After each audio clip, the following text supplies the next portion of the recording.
Okay, now you should be able to hear me. And the Verizon guy. Can you hear me now?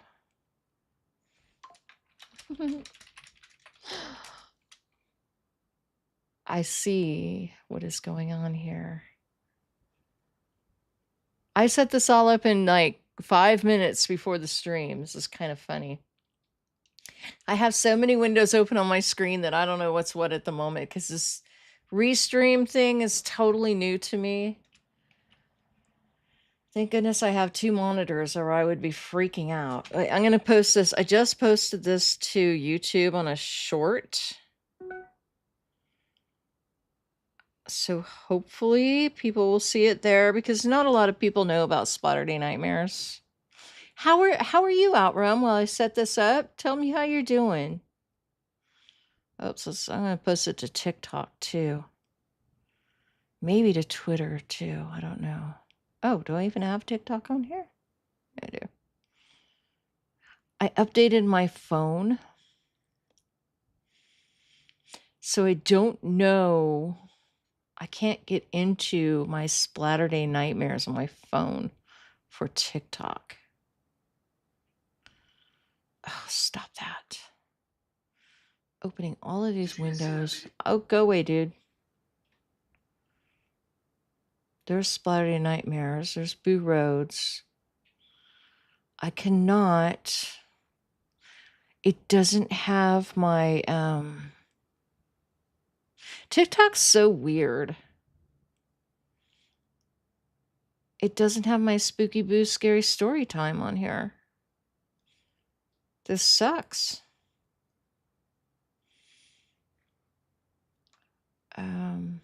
I don't know. I don't want to sign in. Let's see. Use, oh gosh. For some reason, it's not saved on my phone. I'll just post it to Boo Rhodes. Bloody hell. Bloody hell. All these people. Okay, so. Hold on. Sorry. If you're on Facebook, okay. How many of you are on YouTube and how many of you are on Facebook? Can you like say something in the chat if you're watching and say hello where you're coming from?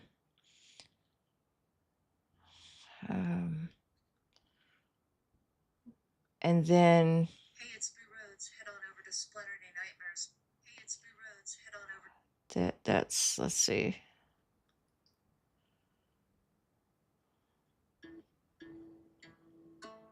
I had to post a TikTok on the wrong account. Whatever, I'll fix that one later. Well, it's good you're doing okay, Outrun. Okay, well, we're gonna start playing the story. I only have one story for you tonight. No movies. We're not doing movies here anymore. I am doing my own stories, the Sandcastle horror stories and the other stories on Splatterday Nightmares by the campfire because I think my other channel's dead.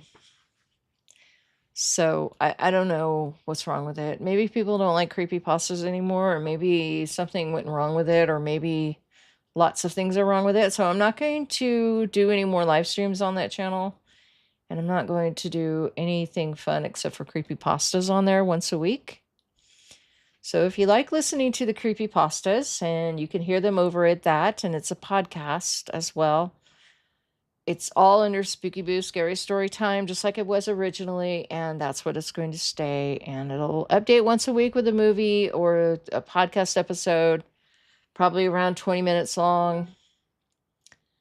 And yeah, that will happen there. So if you like those stories, you can still listen to them. If you want to submit a story to be told there, you could do that too. And then Sunday night, starting on June 30th, I'm going to have Midnight Monsters on the Midnight Monsters radio podcast. And that is stories of the paranormal, like aliens. Not stories, true stories. Callers can call on Sunday nights. Call in your stories at like the top of the hour, the second hour. That's going to be really cool. Uh-oh, my mouse is stuck. What the hell? Oh, my keyboard was on the mouse key. Fuzzy! Don't know how long you'll be conscious. Already in bed. That's fine. That's fine. I know you're in a completely you're on the other side of the world, so it totally makes sense. It's okay. It's just still a small crowd. I can knock them off if they come in and start doing terrible things. Yeah. So, 4 people watching now. That's cool. 4 people on YouTube. I'm doing this totally new now. I am doing this on Facebook and YouTube. Oh, look, we have 5 people on YouTube watching and 1 person on Facebook. Hello, Facebook person out there. You say hi in the chat because I've never done this before on Facebook. I don't know what the heck I'm doing on here. So if you say hi in the chat, we would love to hear from you. Fuzzy says time zones. Now Rum, it's 10 o'clock. It's only 7 here. So I figure, if I start it any later, then it's going to be bad because people on the East Coast can't see it. And I know that Sunday nights, when I do my Sunday night show and I start it at 8, it's going to be hard for some people. But, people stay up and listen to like Art Bell, and that's what it's supposed to do, is replace Art Bell. So, not replace him. No, but he's irreplaceable. He's not doing his show anymore. It's in addition to. They do it coast to coast. Is there's 5 nights a week. I'm sure they can fit me in for one little Sunday night, right?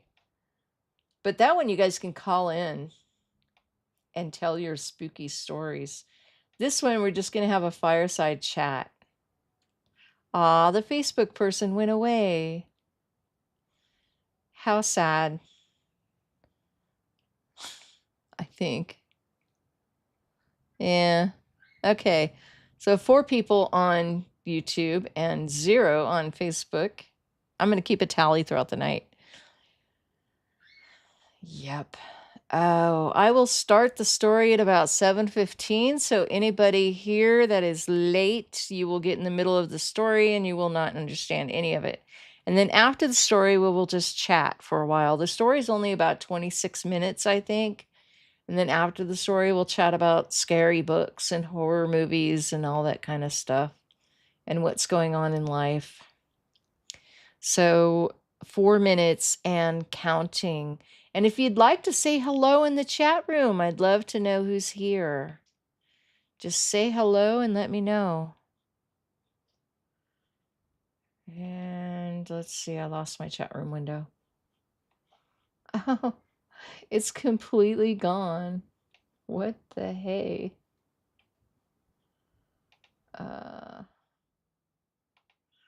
So I have 2 different chat room. Oh, there we go. Okay. George Nori. Hi, Tim. How you doing? Yes, George Nori is the coast to coast guy, and he does it on Sunday nights. They do it 7 nights a week. I don't know how he keeps up with that, because that's a lot of information he dishes out there. I don't know if he has reruns or what, but wow, that's a lot. That's a big deal. Well, no Facebook people here yet. That's okay. They're going to read my stories one day or another. 3 minutes until I start the show, the story. Oh, so revenge tastes so sweet, or tastes sweet. I took the so out of it. Revenge tastes sweet. I've been working on that. I'm going to find an agent, I think. I don't think I'm going to self-publish it unless the agent doesn't take it. So I'm looking for people who are interested in editing, and I'm also looking for advanced copy readers. So the editors just like proofreading, no big edits. Like if you see somebody who's supposed to be 20 and they're 30 in the book or something like that, that would be greatly appreciated. People to catch little grammatical things or things that don't match. If you love reading books, that would be great. Just let me know. Send me an email. Send it to spookyboo@scarystorytime.com, I guess is the best email right now. Send it to that email and just say, hey, I'm interested in reading your books. I'm interested in editing. I'm not creating a group on Facebook or a group here or a group there because everybody has their own favorite little social media platform.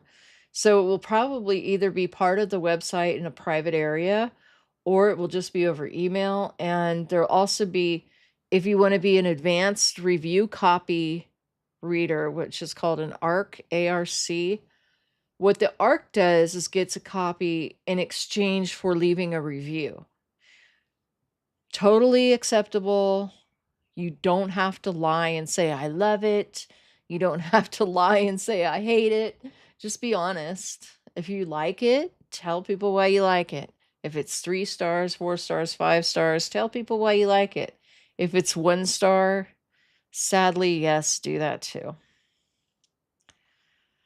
Revenge tastes so sweet. Is it sweet or savory? Asks TM. Well, I don't know if you were here, if you listened to the story Vampire Queen, but it is actually a fleshed out. That story was 20,000 words. I've taken it and added a lot of backstory to the main characters. I'm at 49,000 words now. I'm aiming toward closer to 100,000. So a publisher would actually say, oh, we want this, because they don't want anything under 80,000. And it's right. The characters didn't have any backstory. I originally planned to have it as an ebook on Amazon just with that one section. But you know what? The backstory I came up with is pretty badass. So I think it is. I don't know. Some people might not like it. So whatever. It's a horror revenge plot gothic. I don't want to say romance in there. I mean, there's romantic elements in it because there's a backstory. There's people in it. They get mad at each other. They love each other. They hate each other. That kind of thing. But people are going to call it a romance because it has the main characters, But it's a dark fantasy too. So, I mean, come on. Clive Barker has people call his Nightbreed a romance, or what is it called in the book? Is it Nightbreed on the video and something else in the book? I can't remember. Anyway, so that book will be coming out. I don't know when, because I'm going to send it to a publisher first. So if you want to be an ARC reader and a review copy reader or an editor, there's going to be 2 different. If you want to do both, that's fine.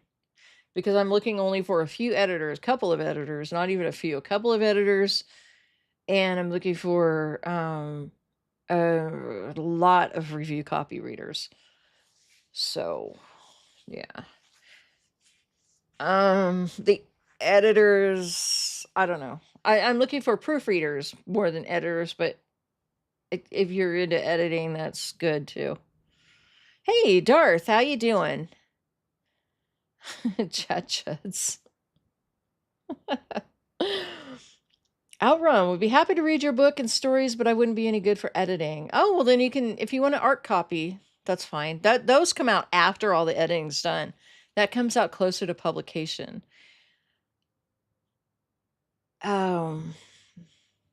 I would have to, if I do send it to an agent and a publisher and they accept it, I have to see how they treat ARC readers if they allow them. Sometimes that's only for Amazon or whatever. That's only for self-publishing, but I don't know. That new world of publishing's new to me. I have a publisher that I work with for my short stories. Sometimes they publish them in stuff, but I'm not going to send my novel to them. I'm going to send that novel to an agent because the agent I'm aiming for is an agent that works with companies like Penguin. And I don't want to sound like a jerk, but I would rather have it go to Penguin than other places. The place I got it for didn't even give me, the place that published my short stories didn't even give me copies to see if they were edited correctly. So, I didn't get an ebook or anything. I haven't even gotten a signed contract back. So I don't know. I'm not going to knock any publishers right now. It's not the place. And I don't like to do that. Nightbreed is romance. Fuzzy, if you read the book, did you read the book or did you just watch the movie? Because the book, I wouldn't exactly call it romance. But they are in love with, I mean, listen to this, right? She finds this guy she's totally in love with, and he loves her in his guy way, you know. He's kind of indifferent, but he does love her, and he loves her because she's all after him. So they have this connection, and she goes through the ends of the earth. She would even become a zombie kind of whatever kind of people they are. What are they anyway? They're not zombies, but they're not really demons. I don't know what they are.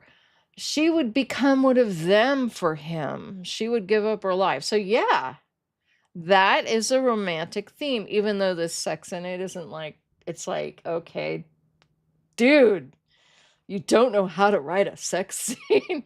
He's great at all the horror, but when it came to the naughty stuff, no. Stick to your horror stuff. That was just written by a guy.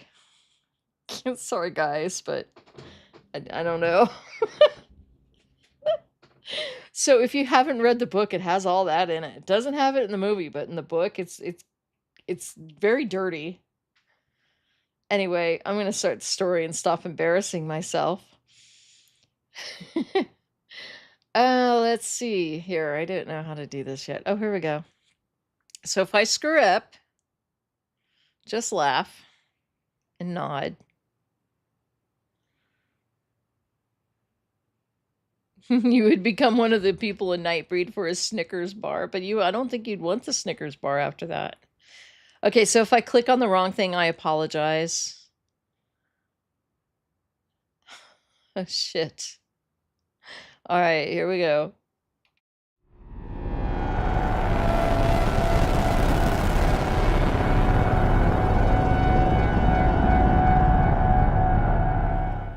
Matrimonial Instincts by spooky Boo Rhodes. As days go in Sandcastle, the fog had lifted from the beach around 11 in the morning, and the kids were playing in the sand. The secluded beach was protected from the wind by the high cliffs, and most of the time the sun was warmest in the early afternoon. This is when the kids came out to play before the fog blanketed the shore in the early evening. Only the brave stayed out after the fog rolled in. The others went inside their homes, afraid the tide might carry them out, never to be found again, or worse. Ashley giggled as she topped the sandcastle with the final touch of sand poured from a plastic shovel her mom just bought from the Craving thrift store. Just before the tide washed up to fill the large moat she made around her fortress, she heard her mom scream, "Watch out!" Before the young girl knew it, a boy came tumbling into her masterpiece while trying to catch a frisbee thrown by his dad. "No!" she cried out, tears streaming down her face. Then she saw the boy. He was scratched up from the sand, but he didn't cry. She stifled back her tears so he wouldn't see her sadness. "I'm sorry," he offered, clearly hurting from the fall. She looked down at her sandcastle and then his twisted ankle. "You okay?" "I'm good," he winced while trying to stand up. "Let me help you." She stuck out her hand and walked him back to his dad, who then invited her over for some ice cream with her mom. The two kids bonded instantly, laughing and playing in the surf while the adults talked about their jobs and marriages. He was married, she was widowed. They knew the kids would hit it off as friends from then on. "Come to dinner with us tonight. Bring your wife and the boy." He agreed. 2. "I'm going to marry you one day, Ashley." Joey smiled and flung a piece of driftwood into the surf. The two had been inseparable since they had met that fateful day he fell into her sandcastle, and then falling into her heart. Ashley smiled from ear to ear, feeling this was how it was supposed to be. Her mother had been preparing her for marriage since she was a toddler, always buying her pretty bride and groom dolls to play with. As she grew older, she accepted that she could only marry one and love one. It was the way with her family since the beginning. Her mom and her grandmother were both widows and married their first loves. Of course, as the generations passed, the women married later and later in life, but were always betrothed to the one they fell in love with first. "Mommy, what happened to Daddy?" Ashley remembered asking her mom one day before Thanksgiving as her mother stuffed the turkey. Rita looked at her with sad eyes. "Oh, honey, he died from a head injury many years ago, right before you were born." "Did you love him, Mommy?" "Oh, yes, dear, with all of my heart. I prayed for him to come to me, and he did, just like your grandmother had for your grandfather. And you will pray, too." "Let's pray, Mommy. I want to fall in love one day, too." "You will, and when the time is right, you will know." Her mother kissed the top of her head and continued cooking. "What are you thinking about?" Joey asked. "Just Mom and me talking about falling in love and when you and I first met." "That day at the beach. Babe, I knew we were going to be together. It was like I was attracted to your aura and we were just only kids. I never understood it, but the day after I met you, I could think of no one else but you. I tried dating so many girls in high school, but you were always the one for me. Even in college, I couldn't find anyone else and had come back to Sandcastle for you." Ashley smiled and continued to walk. She never understood her mother's actions the days before she met Joey. All the years before, her mother had never been cruel to her, but for days she didn't let her daughter eat very much food at all. She blamed it on being broke, and Ashley felt like she was starving. When she brought Joey home for dinner on her mother's invitation, wondering if there would even be food on the table, she was pleasantly surprised to find plenty of supper waiting for them. "I think your mom knew, too. She was always hinting around as we grew up, and when I asked for her permission to marry you, she took me to lunch." Ashley stopped dead in her tracks. Tears stung her eyes as she smiled and laughed. "What did you just say?" With the surf lapping around him, Joey dropped down to one knee and pulled out a box, then opened it. "Will you marry me, Ashley Montedia?" She marveled at the beautiful 2-carat diamond ring before her as it glistened in the sun, completely mesmerizing her. She was lost in the moment until a seagull crooned above her. "Yes," she cried somberly, and then let out a big squeal. "Yes!" They held each other until sundown, hugging and kissing while talking about the future. At one point, they started kissing again, rolling in the surf and almost losing thought. Joey pressed himself against her, taking fistfuls of her hair in his hands and kissing her hard. She responded by kissing him back and closing her eyes. She took in his essence into her own, enjoying the muskiness of his scent. She wanted more, but pulled back. "What?" Joey whined, his eyes half-lidded and his breath short. "Not yet." "God, Ash, why not? If we're going to be married anyway." "I swore to my mom I wouldn't until I was married. I promised her like she promised her mom. I have to wait." Joey sighed. She knew he had waited for her, and she could hear it, almost as if he regretted it. They both wanted this, and she knew it. She could feel it deep inside, yet there was nothing she wouldn't do for her family. Her mom raised her without a father, and it was hard. She owed her mom at least this promise. Besides, what would happen if she got pregnant? She wouldn't be able to raise a baby on her own if he left without a commitment. No, it just wasn't worth it. As they kissed and cuddled some more, she felt her stomach grumble and hunger almost to where it hurt. It was so loud she started laughing. "Why do you always do that?" Joey pulled back and stared at her. "Do what? Get hungry when we make out? Haven't you noticed? Your stomach sounds like the Pacific on a loud night." "I don't know. I'm always hungry. Maybe you just bring it out in me or something." "Well, I'm hungry for you, baby," he laughed, nibbling at her neck. She smacked him on the shoulder, then got up. "Come on, I'm starved. Let's go get a burger." 3. "Mom!" Ashley screamed from her bedroom. Rita ran into her daughter's room within seconds. "What is it?" "I'm peeling, Mom. Look." She was almost crying. "Oh, baby, it's okay. You just got too much sun today." "Mom, this isn't normal," she said as she pulled one long strand of skin starting from her wrist all the way up to her shoulder. "I'm shedding." Rita helped Ashley pull the skin from her back, buttocks, and the back of her legs until it was all laying on the floor in strips. Ashley pulled the rest from her front. They both cringed at the pile of shed skin on the floor. As her mom began to pick up the mess, Ashley marveled at the smoothness of her new skin. "What's wrong with me, Mama?" "Nothing at all, dear. We all have soft, sensitive skin in this family.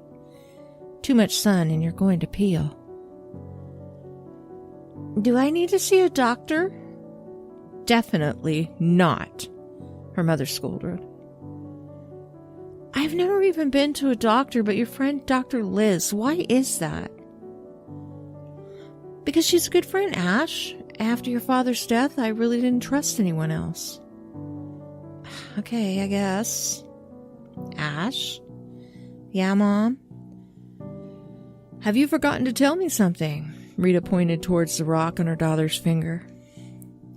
"Oh, I got so scared I forgot. Joey asked me to marry him, but you knew that. He asked you, right? That's what he said."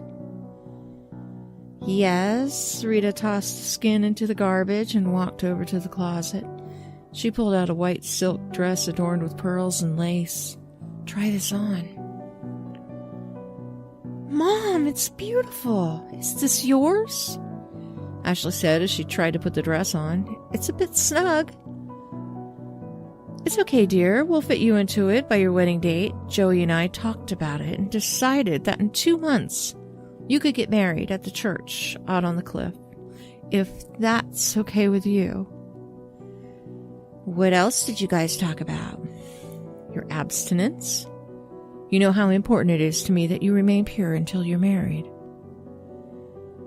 "I know, Mom," she said with a frown. "My friends think I'm weird being 20 and still a virgin. Joey, too. He says he hasn't done it either, though." "Do you believe him?" "Yeah, I do," Ashley smiled. "I really do." "Good. All the better. Your honeymoon will be perfect, just like mine and your grandmother's before me." "You're so weird, Mom." Ashley laughed nervously, and to her astonishment, her mother laughed with her. "You have no idea, honey. On your big day, you're going to have some really strange thoughts, and it's okay. Just go with them.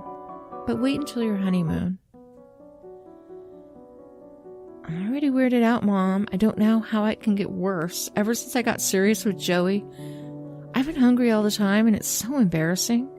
Whenever he's around and we're, making out, I just get this weird sensation like I want to nibble on his shoulder and not stop.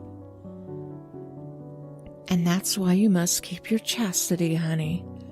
We all want to keep going, but you can't. Not yet." "I know, Mom. Must you keep reminding me?" Her mom just smiled and walked out of the room with Ashley's skin in hand. 4. The sun was barely peeking through the fog when Ashley awoke to her fiancé tossing pebbles up at her window. She stretched and yawned, then smiled when she looked over at her beautiful wedding dress hanging on the tallest part of the cream-colored credenza. "Today's a big day," Joe yelled from the ground. "I love you, Ash." You can't see me right now, Joey. It's bad luck. She laughed, peeking her head out of the window. She shook her head. How can one man look so incredibly delicious was beyond her comprehension. She really felt like she could just gobble him up like a piece of chocolate, and oh, how she really craved chocolate right now. Her body was telling her something, but she didn't know what, only that she was pained by these intense cravings going on inside of her. Food? That couldn't be right. It felt like something much more, and sometimes even a little sinister. A thought she didn't want to think about. Her dreams were starting to scare her, too. Crazy dreams. Some of them even eating her fiancé's shoulder like she was some sort of weird zombie. Perhaps they would go away after the wedding. Maybe it was just nerves. As she soaked in the hot bubble bath, Ashley realized she hadn't eaten anything for days, and she smelled sweet and musky, just like she did when her mother would pretend to be out of food. It was then when Joey had been drawn to her, following her every move around the town and on the beach. He often commented about how wonderful she smelled, and it was always during these times when she would crash fast to lose a few pounds. Otherwise, he never mentioned the perfumes that she bought. She filled up the tub with more hot water, and as the many waves lapped against her bare skin, she realized her scent was stronger than ever today. It started getting stronger when her skin peeled the day before.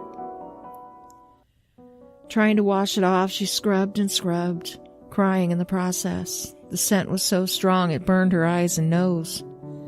The more she scrubbed, the stronger it smelled. For a moment she buried herself in the water, hoping it would just go away, but it didn't. Pulling the plug out of the water, she grabbed the big fluffy towel off the sink. She patted herself dry with the towel and prepared for the big day ahead. There was no breakfast, for she wanted to fit into her beautiful wedding dress. No lunch either. Nothing. Until she could dive into the plates of food at the reception, and even then she wasn't sure if she could even eat. Her nerves were on fire, though she felt like she was getting a bit of cold feet. She slipped into something light to wear around the house. People were already scurrying around and preparing everything for her wedding day. There were beauticians and cooks. The seamstress was putting the final touches on the dress. The bridesmaids were running around in their pantyhose and bras, not even caring there were men they didn't even know about the house. Even her mother was too busy to talk. The only one who wanted to talk to her couldn't due to some stupid tradition of not seeing the bride before the wedding. She pouted as she texted Joey. "I love you. I can't wait to marry you." She tapped into the screen slowly to avoid typos with her long, fake French manicured nails. "Baby, I can't wait to see you today," he responded. "You know what's weird?" "What's that?" "I can smell that musky perfume you wear all the way over at my house. It's driving me mad. I want you so much right now." Suddenly, her loins tingled and her stomach growled. Suddenly, she was ravenously hungry. "I gotta go. Love you lots," she answered back and signed off without even waiting for him to respond. 5. "Ashley, whatever are you doing?" her mother quizzed as she watched her daughter comb through every cabinet in the kitchen at the church. "What does it look like? I'm starving, Mom." "You'll be able to eat soon enough, dear. Don't worry about it. Today you're getting married. Tonight you can eat. Right now, you have to slip into that dress like it was a second sleeve. I do hope he is waiting for you downstairs because none of us can be late." "Yeah, Mom, he texted me. He's waiting patiently." "Good. Look at you." She played with the curls hanging down from her daughter's long blonde hair, watching them bounce. "You're such a beautiful bride. So much more beautiful than I was, my darling." "Oh, Mom, stop that. I saw your wedding pictures of you and Dad. They're about the only pictures I have of you two. How is it that he died on your wedding night? I'll never figure that out. It's so sad. I can't imagine that happening to me." Her mother stifled back a tear and helped the seamstress button the silk buttons up the back of her long white dress. The buttons started at the top of the neck and buttoned all the way down to her hips. She once fit in that beautiful garment, and it was clear on her face that something was on her mind. What's wrong, Mom? Ashley noticed the sadness in her mother's face. I hope things are different for you, dear. We've groomed you to be the most beautiful bride ever, but I wanted so much more for you.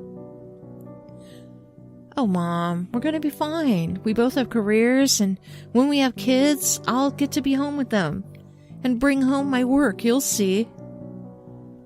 Rita only shook her head and went back to grab the white silk heels from the shelf and helped her daughter put them on like Cinderella. I think I'm your fairy godmother, her mother stifled a laugh and helped Ashley up. She marveled at the beauty of her only child and for a moment winced at her future. She will suffer the fate of her heritage, unfortunately, and nothing can change that. The instinct was just too strong, and her mother could smell the pheromones already. There was no avoiding this at all.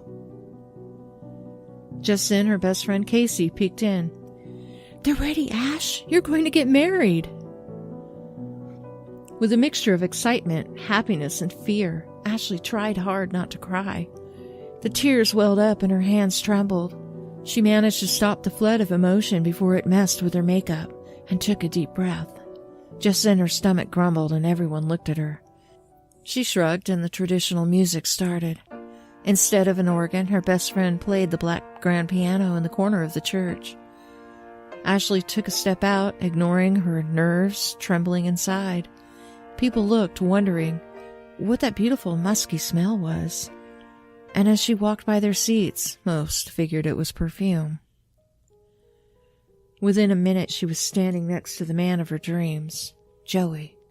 She loved him all of her life, since the day he fell in her sandcastle at the beach.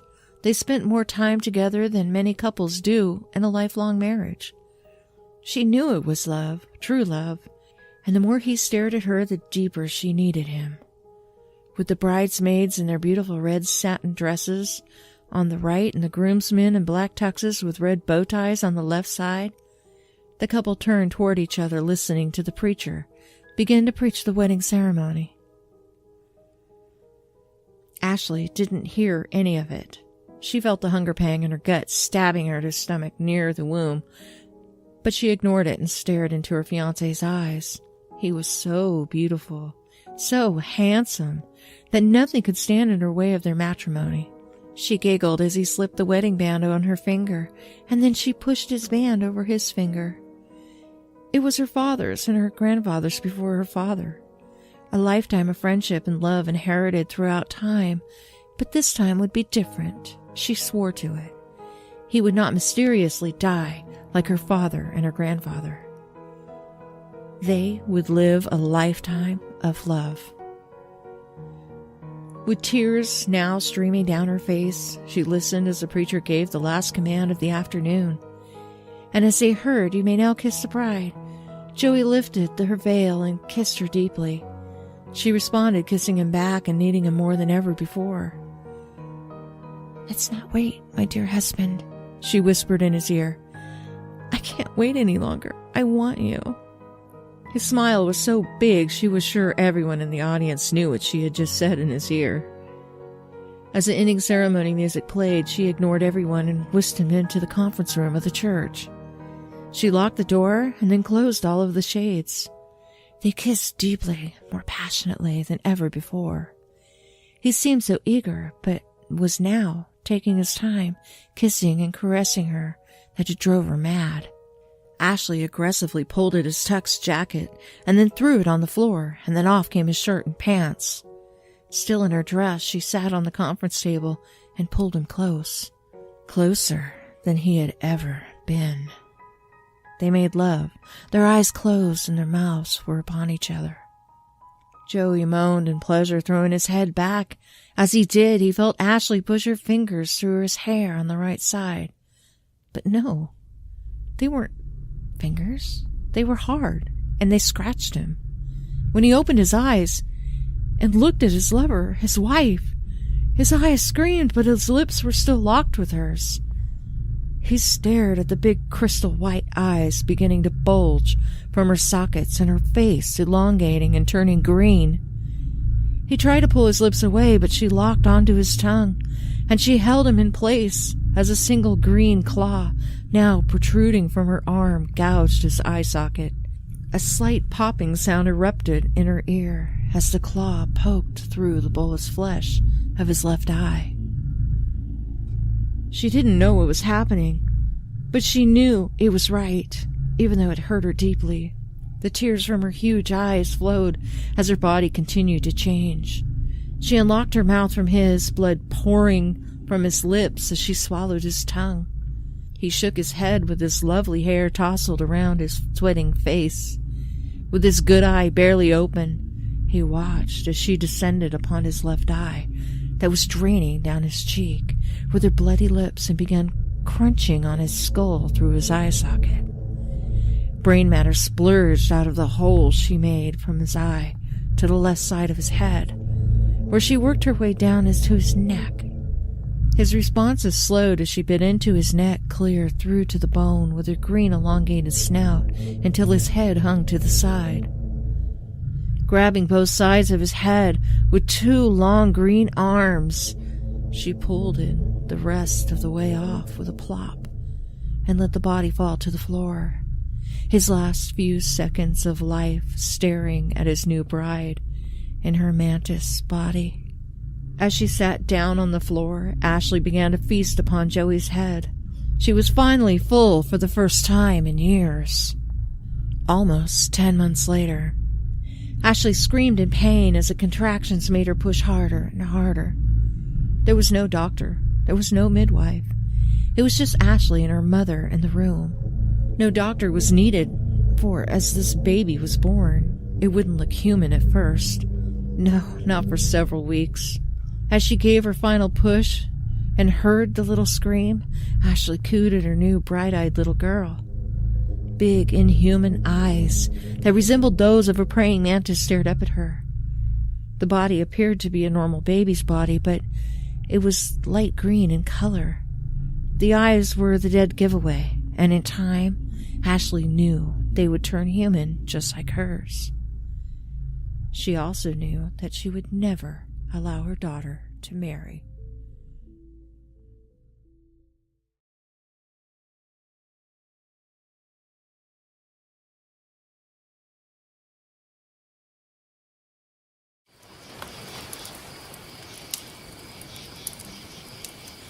That's it for the story.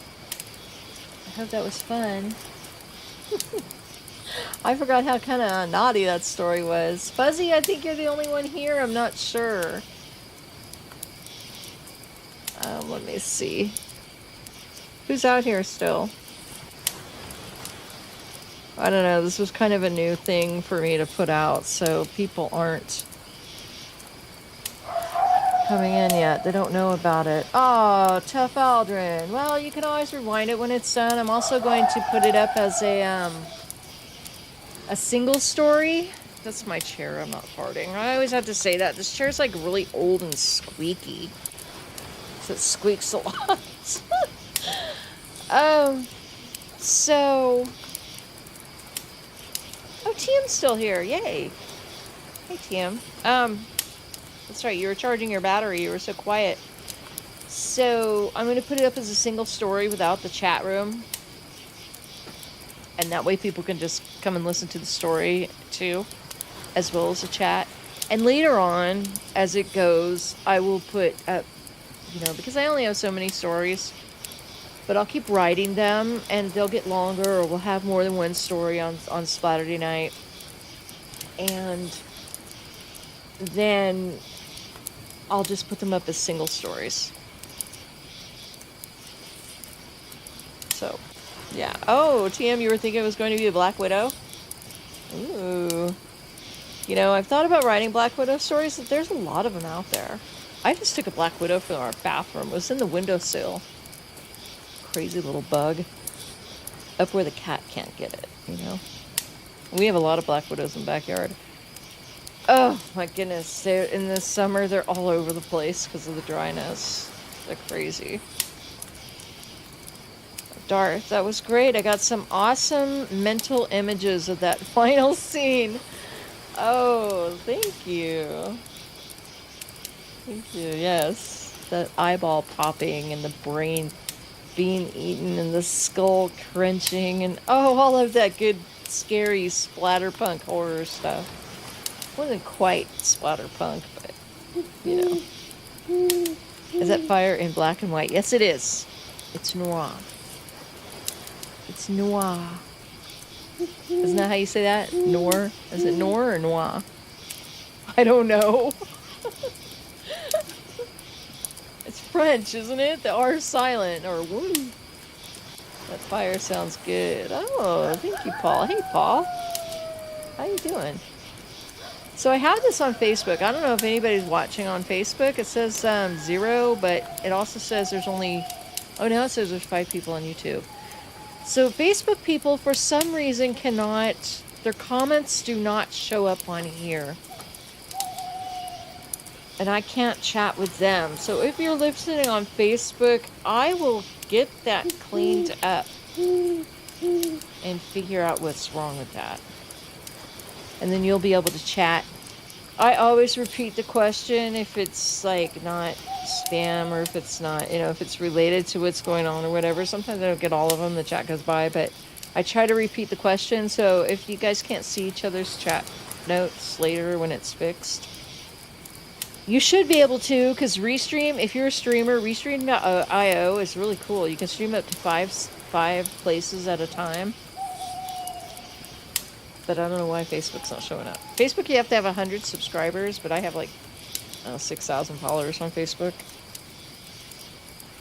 So, guess that counts as a head injury. That's right. That is why she said that. He died from a head injury. TM, fuzzy, that's funny. TM says, I went to hit a spider one time and 100 little babies jumped off. Oh my gosh. Isn't that how wolf spiders carry their babies around? I love spiders, but, you know, I don't like getting bit. So, I found a black widow with a giant egg sac. I have a picture of it, but I don't know where it is. Let's see. Maybe I can find it. My photo catalog doesn't have... it has a smart search, but I don't think it's that smart. Oh God, I don't even see it. Pets, people, places. No, Apple didn't do a very good job on the photo app. Because there's things, I should be able to find some of this stuff. Let's see if I can find the Black Widow spider, if I still have it. I ran out of disk space and I accidentally deleted a bunch of photos. So it might not be there.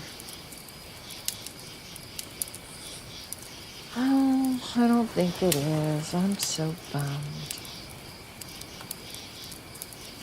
Aren't you guys glad I'm not playing Lady Aoife? Lady Aoife? Hello, my name is Aoife. There.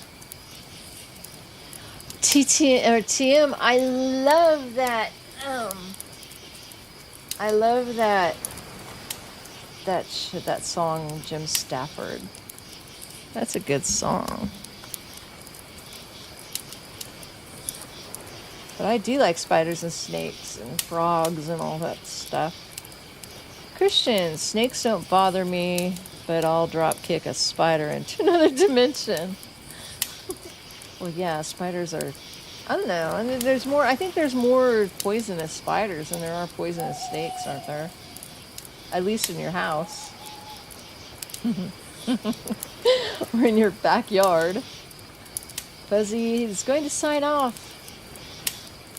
Brain is mad at you for ignoring the slap warning lights. All right, Fuzzy, you have a wonderful night. Good night. Sweet dreams. Auf Wiedersehen. Ciao. Trying to think of the Japanese word. Is Auf Wiedersehen? I don't know what Auf Wiedersehen is. This is German. Isn't that goodbye? I have no idea. I could be saying bad words and not even know it. What is Japanese? Konbanwa. Konbanwa. Before we went to Japan, we had a list of words we had to learn. Konnichiwa, konbanwa. Hi. I don't remember them all. Sarana. Is that a bad word? Sarana. Is that a good word? Is that goodbye in Japanese? I thought it was konbanwa. Maybe that's good evening.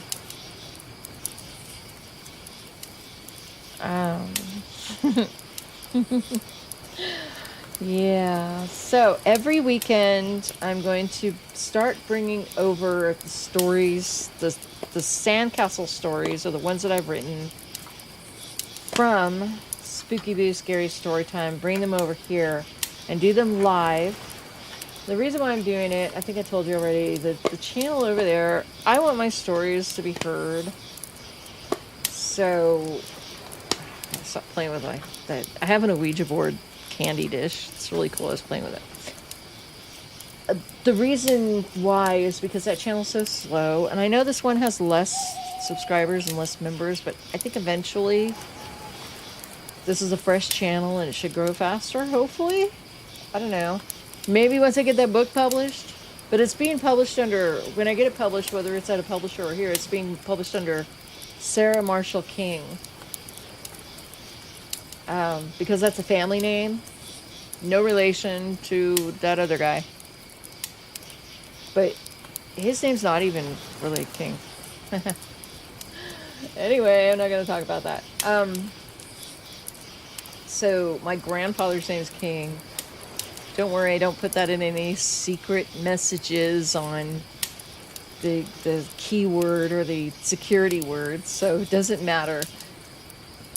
My grandfather's a king, and then we had my 9th great-grandfather or something was William Marshall, the first Earl of Pembroke, so I thought that was kind of cool to put him there. Supposedly he's like the first knight. I don't know if that's true or not. I don't know if that's him or if it's somebody else in my family tree. I think it's him. But the first Earl of Pembroke, I think he served under, is it him that has served under Henry VIII? I don't know. It's kind of cool. And then, I might have my times mixed up. We have a long ancestry tree. And then Sarah's just a common family name. There's a lot of Sarahs in my family. But Sarah, I believe it was Sarah Cope, who was married to Adrian Northcutt, I think. All of this happened on my mother's side. Oh, wait, no. King is... Yeah, all that's on my mother's side. My dad's side has a bunch of stuff. But I don't know any of his family members. I mean, I do, but I'm not close with any of them, so I can't ask them questions like I can on my mom's side. Because my mom's side, they are like the sweetest people on the planet. And so are the people on my dad's side, but we never really remained close with them because he went off on his own, do his own dumb thing. So, and they all hated him for it. His family didn't like that very much, but whatever. So, Sarah Marshall King, I don't know if it's Marshall or Marshall. I gotta figure that out, but it's actually supposed to be one L, I think, but the names are really weird back then because they didn't have the right names. They put their birth names instead of what their names changed to after they either got married or they were accepted as noblemen or whatever happened. So now that everything's all together and people are putting things together, you can see where they come from. But if you have an ancestry tree and it has the birth names of all the people in the ancestry tree, do a little bit of research because you might find that their names have changed. So some of the stories that I want to write in the future, in like Sarah Marshall King, she's gonna have all of her stories are gonna be like gothic horror stories, not gothic like being in the Victorian times, but because I like writing about technology and stuff. So no Victorian time technology. Although, they did have some really cool stuff sometimes and contraptions. But yeah, I was gonna say, but Sarah Marshall King is right about Gothic horror. It's gonna be a mix of all that stuff. Like Gothic just means big dark house. There's always gonna be a big dark house, foreboding house involved. So anyway, Christian says, I went down the ancestry rabbit hole. My surname has changed spelling many times. That is correct. That's true. And it's changed, and when they move to a new area, they change it. They change it near different relatives and what they do for a living and all that stuff. It has. The spelling's changed. Sometimes it changes completely. Shirley Jackson Gothic, says Paul Rudnick. Who's Shirley Jackson? Is that an author I don't know about? I'm sorry. I don't know. Speaking of authors, I just finished Jurassic Park. I've never read Jurassic Park before. I just saw the movie. So I finally read Jurassic Park. It is nothing like the movie, really, at all. At all. It's kind of interesting that the changes they made. It really pissed me off when the kids threw the baby dinosaur, the baby raptor, at the other raptors. Excuse me, that little cuddly thing was all sweet and cuddling to him, and then he throws it to the raptors. It's like, stop that! That could be your baby, your guard dog one day. It was mean. I did not like that part. And I know it would grow up to be a horrible, mean monster, but whatever. Hey, you know what? I have friends who had mountain lions growing up, and they grew up as cubs, and they were the sweetest animals in the world. So, you just didn't make any fast moves, because cats don't like fast moves. They think you're a little rodent. You move fast, you move your hand quickly. It doesn't matter if it's a little cat or a big cat. They're going to go after that hand because that's their instinct. So just don't move fast around them, and then they won't swat at you with those big giant paws and those gargantuous teeth. They're really sweet animals. Person, but that's another story. But I know my other friend who owned one was really sweet. There was a rumor that one guy that I didn't know, that they came from the same. They all came from the same.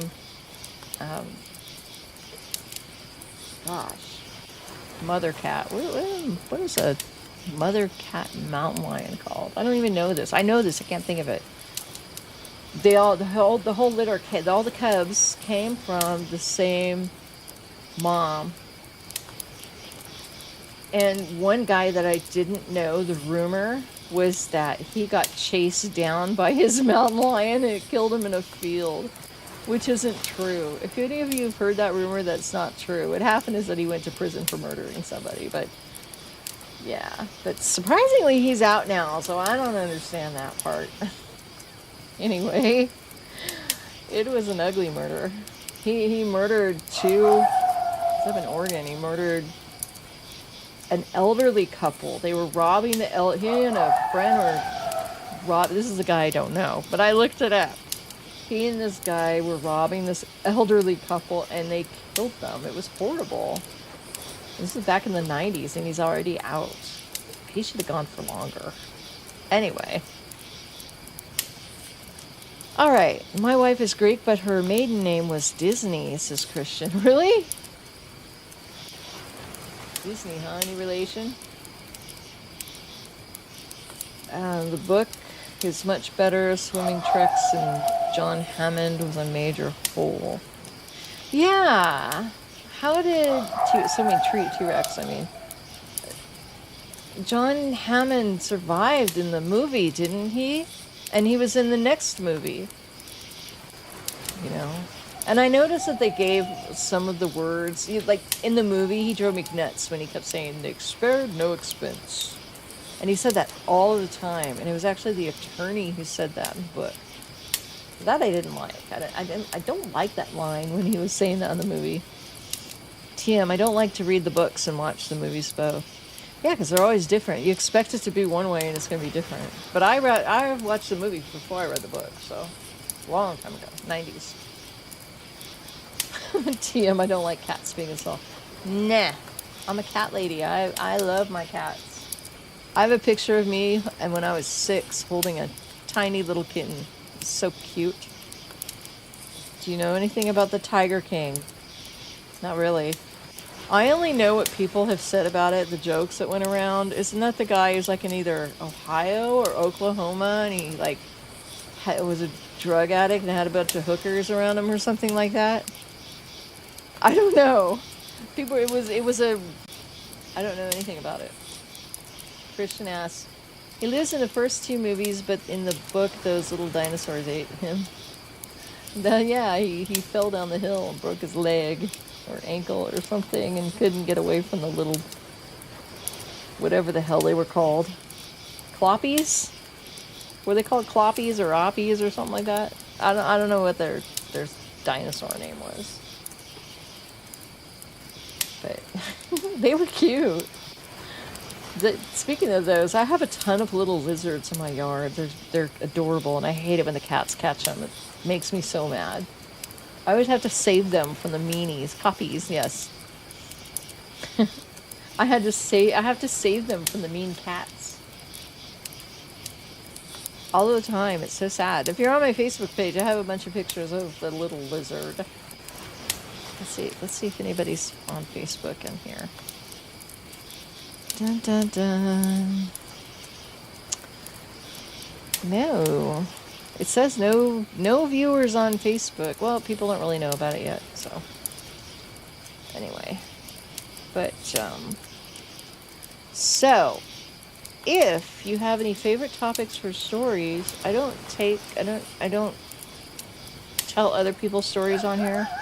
But if you have favorite topics, just let me know what they are, and I'll see if I have any that I've written or whip them up, and I'll tell them the stories.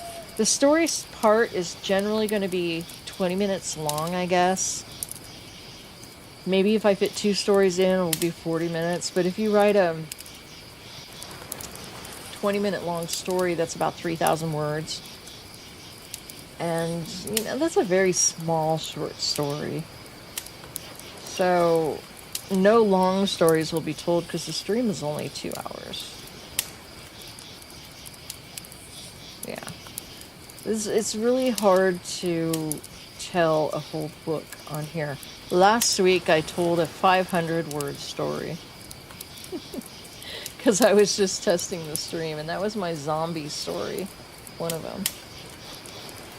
So, I'm being honest with you, I haven't written anything really in 2 years. I've written 1 story, I think, besides what I've added to Revenge Tastes Sweet. So I have to get out of that funk.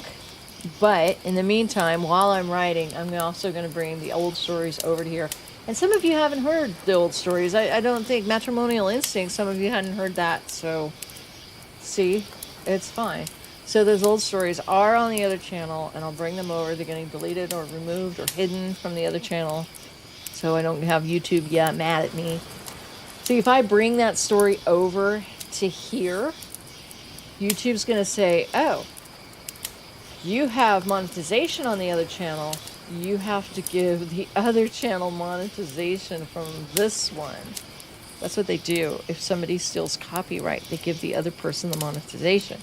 Well, since I am the owner of both channels and I am the creator of both of those, I think they would consider that cheating. So I have to remove it from the other channel. Which is a bummer, because some of the stories have 10,000 views. And, I don't get even close to that anymore. Christian says, you need to read Congo in the sequel to Jurassic Park. In the first book, Malcolm died, but he was brought back to life in the second book. That's interesting. So was he brought back to life because it happened before the first book? Or was he brought back to life because there's a voodoo witch on the island?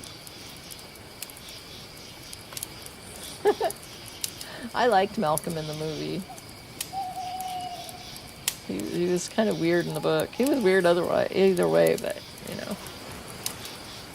I don't know. I didn't hate the movie. I actually enjoyed it. But the book jumped around a lot. I guess you have to with a book like that because it's so long and so big and there's so many people and so much information that you kind of have to jump around like that. But it jumped around a lot. You know. Revenge Tastes Sweet was just, it was just like 20,000 words of one scene. And what I did was expand on that on both sides to make, and I'm expanding on it on both sides to make it 90,000 words, and it's so hard to do that. I was going to turn the whole thing into first person, but I decided not to do that. A lot of people don't like first person books. I don't know. I don't care either way. It's just hard to do it because you don't have, you have to do the point of view differently, and you can't get everybody's point of view in it. Christian says, in the second book it's written that his death was a rumor. What? That doesn't make sense, because we read in the book how he died. That's funny. I have the second book on hold at the library. So, I'm too broke to buy books right now. So I get them at the library in ebook format and read them. I heard that the authors still get paid that way, so I don't feel bad doing it. They only get paid if they do it through a certain channel, though. But I'm sure they still get paid through our tax dollars. So I don't buy paperbacks anymore unless it's by somebody that I know. Because, or if it's not available. I had to buy Psycho. I'd never read Psycho before. And I had to buy that one because it's not available in any ebook. And it wasn't at my library. My library's dumb. It doesn't have anything. I had to go to the Alameda library to get my ebooks. And not our library in town. They're pretty sad on books. They don't have my book there. That's because I publish it through Amazon. They don't take books. Scary Story Time's in the Library of Congress, though, which is cool. So, Christian, I thought you died. That was just a rumor. Was the explanation given?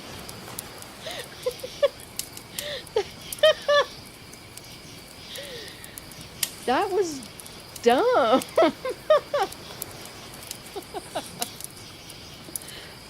Oh man, that's funny. I don't know. So, that's pretty bad. I'm surprised a writer like that guy. Did the same writer do it? Was it John Grisham? Is that who? What's his name? Is that who wrote it?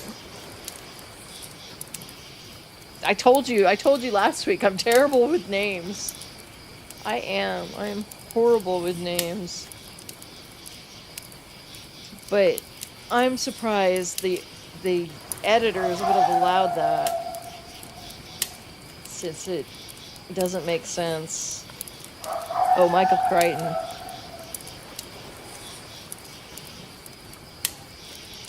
That's weird. I always thought it was John Grisham. And I just read it. That doesn't make sense, though. The editors should have said, no, we're not going to allow that because it's dumb.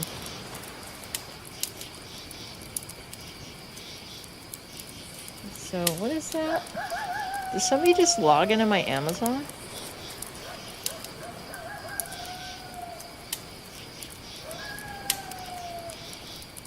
Huh. Oh no, it's a monthly statement for something. Okay. Anyway. So, I thought somebody had logged into my Amazon. That was scary. So, I'm either going to take that book and do the publisher route or the ebook. If I do an ebook, it's not going to be Amazon only, and I'm not going to do the Kindle Unlimited because I did that before, and that didn't Didn't do anything. It's like, oh, somebody read 10 pages. Here's your 2 cents. You know? So, and it didn't get that much exposure. So I'm going to do anything like any of the short stories I've done through something else where they get published on a lot of other things at like Nook and Apple Books and Google Books. Oh, by the way, if you listen to this on Google Podcasts is gone. I don't know why Google did that, but they probably just wasn't making any money out of it. Christian had to write the second novel because Spielberg wanted a sequel and wanted Malcolm to be the hero. Oh, really? Good grief. So they made it just a rumor. Man, that's crazy.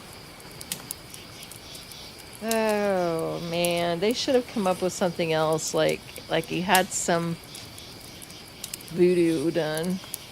Because it wasn't a rumor. He died right there. Maybe he survived the explosion. They could have went all into that. He survived the explosion, lived off of dinosaur meat for another year because not all the dinosaurs died. Paul, the Amazon message is that sweet, sweet residual dollars. Not really. You see all these people on the YouTube channels say, you can start writing Amazon books today and you'll make thousands of dollars. And it's like, where is it? I mean, come on. I don't know. I'm not good at marketing stuff too. So it's a possibility that I just don't market. People don't see them. I don't do the SEO right. I don't know.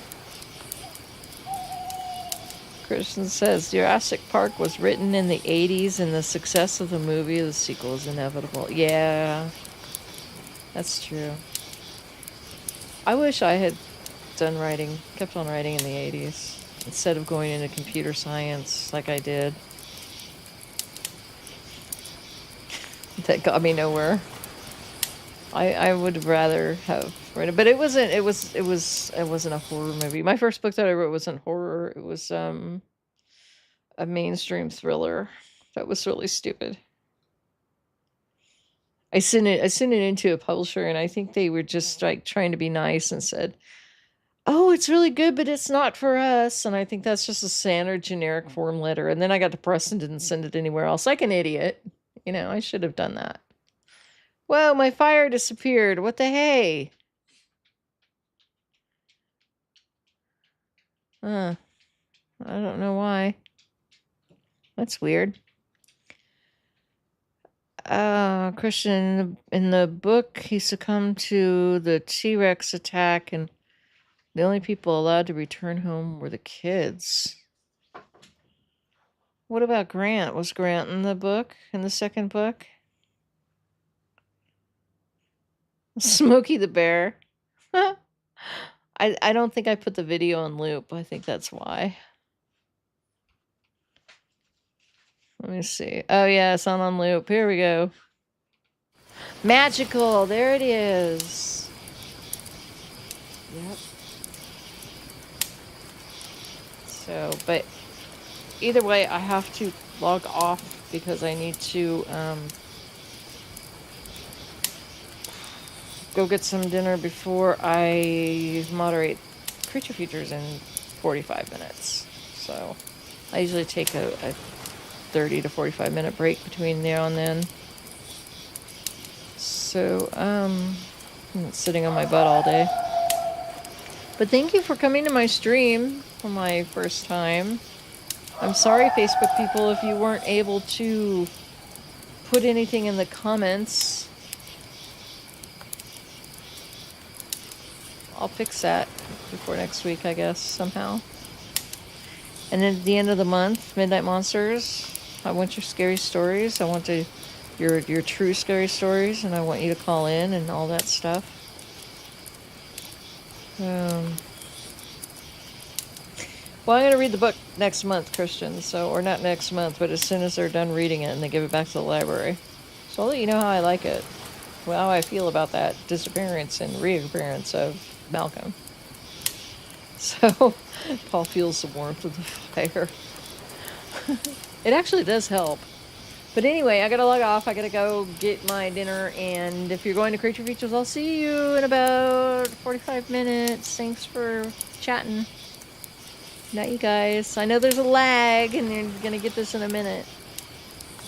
But have a lovely evening. The rest of your weekend.